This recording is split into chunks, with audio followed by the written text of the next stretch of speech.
against the first lord of the game. Rene J magbibigay lamang ng vision pero Rene hindi J! lamang Ayan pala ang vision.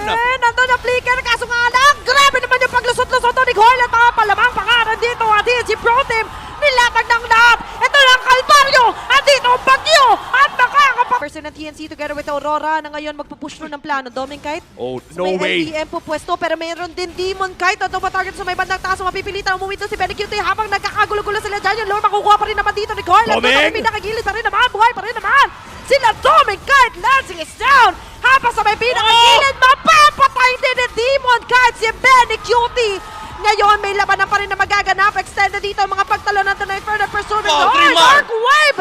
And Dreamer dito with a double kill. But Demon Kite. Saan ka nakakita ng Hayabusa na top ang total heal? Edward, naglatag-agala ng What? Pathway. No way! Goyle! Hindi mo pwedeng gawin yan agad! At doon sa Energy sa pinakalikod, magtatawag na nga lang din ang portal at doon sasalubong yung ibang mga member dito ng Aurora na dyan ng ilaw. Kaso nga lang yung ilaw ni Edward ngayon ay mapupunti. Pusin agad i-rush yung Lord. Naglatag na dito si Edward ng kanyang Glorious Pathway at si Doming kahit papanda huli ang makakuha ng Lord. At doon sa may pinakalikod, mapapabagsak man si Rene J. Pero pansin ninyo, may isang nawawala Demon sa banda. Kite! Merong Demon Kite doon sa may bandang taas. Demon Kite! Kaya ngayon at And the bulata ito para sa TNC Pro Team. Okay. It's the Kite Brothers versus the world. okay, nandito nga lang din sabay-sabay ang pagpagsak. Pati ang sigawan dahil TNC Pro Team ang makakakuha